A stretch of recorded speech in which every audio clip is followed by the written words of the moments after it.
Well, you seem to, I don't know, you seem to remove certain parts of, or certain individuals away from the government of President Muhammadu Buhari. Some people will say that if you talk about the government and you're talking about ministers working in his government, if the current Minister for Power, Works and Housing will answer his call from Nigerians whom he doesn't know, from what you have recounted, isn't that some change being seen on the part of government? And how out of place will that be if people are saying, well, this is also the time for Nigerians to also imbibe some attitudinal change in themselves as well? My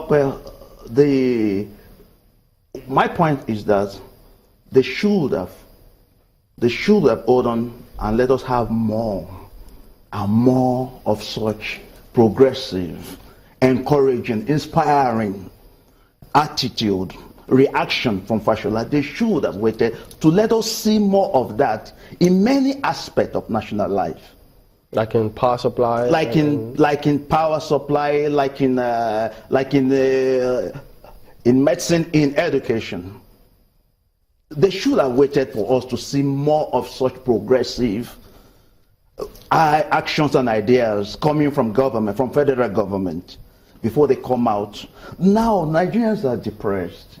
Nigerians are really content depressed with sometimes the behavior of fellow Nigerians? It could even be, it could be your next door neighbor. Sometimes, are you surprised at the way we go about certain duties? Because yes, the times are hard, but don't you think that some other times we actually make things a little bit difficult? For instance, let's talk about, say, petrol is scarce, for instance, and then you look at, a disorderly queue at a filling station. Don't you think that sometimes, as Nigerians, we really can make we can make a difference, despite how difficult things will get? Don't you think so, sometimes as a Nigerian, just wondering? The initiative, change begins with me, is a very fantastic initiative. But what we are saying is that there is now a burden, a 13-month down the line, 14-month down the line burden on the president. The president is being awaited, is being expected to fulfill certain promises made to Nigerians during the elections. Those promises are not yet kept, and there are nothing on the ground showing that those promises are being kept. Like, I don't know the situation of the 5,000 naira that were promised. I'm not entitled to the 5,000 naira, but believe me, sincerely speaking, I am interested, I'm eager to know whether this 5,000 naira to be given to Nigerians, are these monies given? If they do not have any excuse to disburse money for other reasons, why shouldn't the disbursements of this 5,000 naira, why shouldn't it be a priority of government? We'll take a quick break, everyone. Mark, just hang on. We'll be back in a moment. Join us again.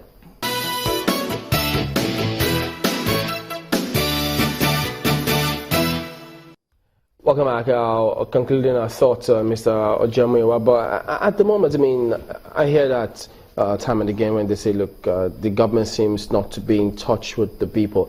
But why exactly do you think that phraseology always is the case? With whichever government comes into power, people keep saying, look, they're not listening to us.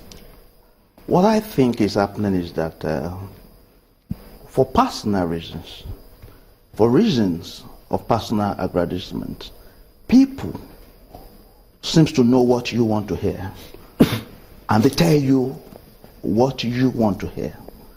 People are, I don't think the president is being told exactly.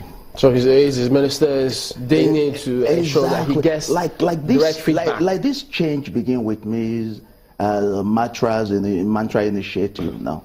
Like somebody within the government circle, close to the government, close to President Buhari, should have actually told the president that, is there not a better time for this? Okay, well, Mark had a question before we went to break, so let's get out to conclude. Mark, Well,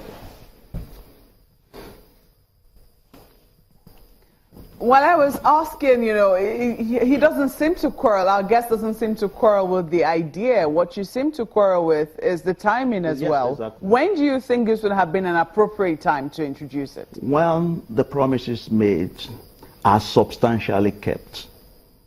when the promises made to the electorate, to the Nigerian people, when the expectations of the local and international community that are already heightened, when they are substantially met, substantially, not totally met, for so far what we are having from the government are excuses. Excuses, blames. You don't blame anybody. You don't blame anybody. You don't wish that the situation is better than you met it. The way the situation is the way you take it, and you go into it. For me, the situation that the president met on the ground, they are not impossible situations. They are not impossible situations. Countries have gone through wars experience and they've come, and I think they do not realize the power of wars. They do not realize that you can fire up your people with wars and you can demotivate them. The change mantra, the wordings, the contents and everything is quite provocative.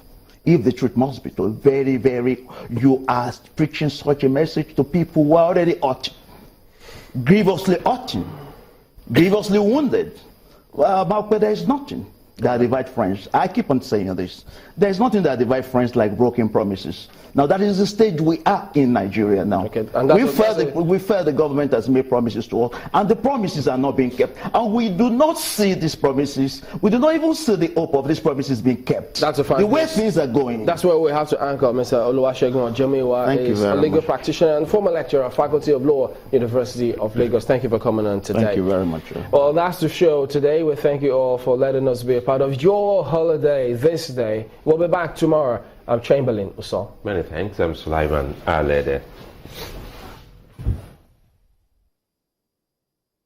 Well, thank you. I'm Maokbe Ogun.